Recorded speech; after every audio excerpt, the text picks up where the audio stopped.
नमस्कार दोस्तों, मेरा नाम कौशल है और आप देख रहे हैं के रिसर्च स्टूडियो। कभी आपने सोचा है कि क्या होगा यदि आपका शहर कई दिनों के लिए अंधेरे में डूब जाए? क्या होगा यदि इलेक्ट्रिसिटी ना होने की वजह से कई दिनों तक आपका शहर इंटरनेट से ना जुड़ा हो?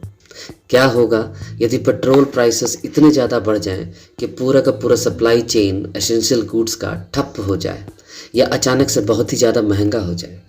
जी हाँ, मैं बात कर रहा हूँ एक ऐसे वक्त की जब फॉसिल फ्यूल से जुड़े प्लांट्स शट डाउन किए जाएंगे, नेचुरल गैस के प्राइसेस बढ़ा दिए जाएंगे या प्लांट्स को ज़बरदस्ती शट डाउन किया जाएगा, जब पोल्यूशन के नाम पर आपकी पेट्रोल या डीजल से चलने वाली गाड़ियाँ बंद की जाएंगी, जब कार्बन इमिशन को कम करने के नाम पर केरोसिन, पेट्रोल या डीजल के दाम इतने बढ़ा दिए जाएंगे कि आपके पास सोलर या बैटरी के अलावा और कोई रास्ता नहीं बचेगा। जी हाँ, मैं कोई 30 साल बाद की घटना का वर्णन नहीं कर रहा हूँ। यह सब कुछ केवल 3 से 5 सालों के बीच आप घटित होता हुआ देखेंगे। कार्बन इमिशन को कम करने के नाम पर कई देशों की सरकारें कार्बन टैक्स नाम का बहुत बड़ा कदम उठाने वाली है।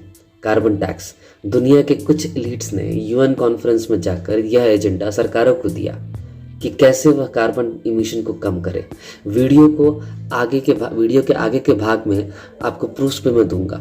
फिलहाल अपने दिमाग में यह बात फिट कर लीजिए कि कैसे आगे आने वाले 3 से 5 सालों में यह एजेंडा आपसे आपके पूरे एक्सपेंडिचर का करीबन 40% तक का खर्चा बढ़ाएगी, चाहे वो पेट्रोल के नाम पर हो या गैस के नाम पर हो या राशन, कपड़े, दवा, दारू, कुछ भी हो, चाहे वो इनडायरेक्ट हो या डायरेक्ट इनकम के ऊपर कार्बन टैक्स हो, और आपको मजबूर कर देगी कि आप इन एलिट्स के बनाए हुए नए मार्केट का हिस्सा बन जाएं, जहां आपको पुश किया जाएगा कि आप जो भी खरीदें वह बैटरी या सोलर से या रिन्यूएबल सोर्सेज से जुड़ा हुआ हो, सेंसर्स हो, रोबोट्स हो, जेनेटिकली मॉडिफाइड फूड्स हो, फैक्ट्री में बनाए गए फल, चावल, दाल और सब्जियां ही खाएं और इन जहर से बचने के लिए इनकी ही बनाई हुई दवाओं का सेवन करें। Because until we get almost everybody vaccinated globally, we still won't be fully back to normal. जैसे गेट्स ने वैक्सीन को आपके ब्रेन में एकमात्र सॉल्यूशन की तरफ फिट किया था, वैसे ही पर्यावरण में सुधार के नाम पर कार्बन टैक्स सही है बोल के आपके दिमाग में फिट किया जाएगा और फिर इस नाम से आपकी संपत्ति का एक बड़ा हिस्सा धीरे धीरे खत्म किया जाएगा। यह वीडियो देखिए। And how are we really going to make it from a fossil-based fuel society into a renewable society? Where do you see the new real breakthroughs? And how are we going to make sure that we set the price on the externalities? How do we internalize the externalities that we are currently seeing in the global energy mix?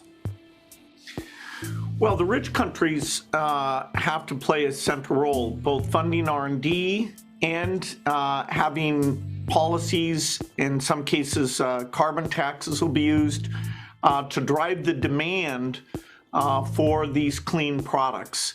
And only by doing that in an aggressive way will the economic costs be brought down enough that we can turn to all the middle-income countries and say, okay, change your whole cement industry, change your whole steel industry, and yet, it's not holding you back from, your economic growth. The number of companies working on these things is very exciting. And some of them will fail, a lot of them will fail. But, we only need a reasonable number, a few dozen of them, to make it through. And that's what we have to accelerate. ये तो वही बात हो गई कि जब इन अमीर लोगों ने सभी संसाधनों को लूट लिया तो अब हमें पर्यावरण बचाने की सलाह दे रहे हैं और उसके लिए भी पैसा हमसे ही टैक्स के रूप में वसूल रहे हैं। शर्म की बात है कि हम इनके इस कुकृत्य को समझने की जगह इन्हें जिम्मेदार नागरिक का पर्यावरण के प्रति स्नेह की तरह देखते हैं। आपको यह जानकारी देने का मेरा मकसद आपको डराना नहीं बल्कि आपको तैयार करना है कि समय रहते आप तैयार हो जाएं। इन एलीट्स के मंसूबों पर पानी डालें और एक सेल्फ सस्टेनेबिलिटी की तरफ कदम बढ़ाएं। अपनी कम्युनिटी तैयार करें जहां आपको ना तो सरकार के ऊपर, ना ही इन बड़ी फार्मा कंपनीज के ऊपर और ना ही बड़े बड़े कंपनियों के ऊपर डिपेंडेंट होना पड़े। इसके लिए सबसे पहले ज़रूरी है लोगों को जगाना, लोगों को आगे आने वाली मुसीबतों से अवगत कराना और उन्हें तैयार करना। मैंने तो शुरुआत की है, आप भी करें। इसी के साथ मैं ये चर्चा यहीं पर ख़त्म करता हूँ। मिलते हैं अपनी अगली वीडियो में, तब तक के लिए नमस्कार।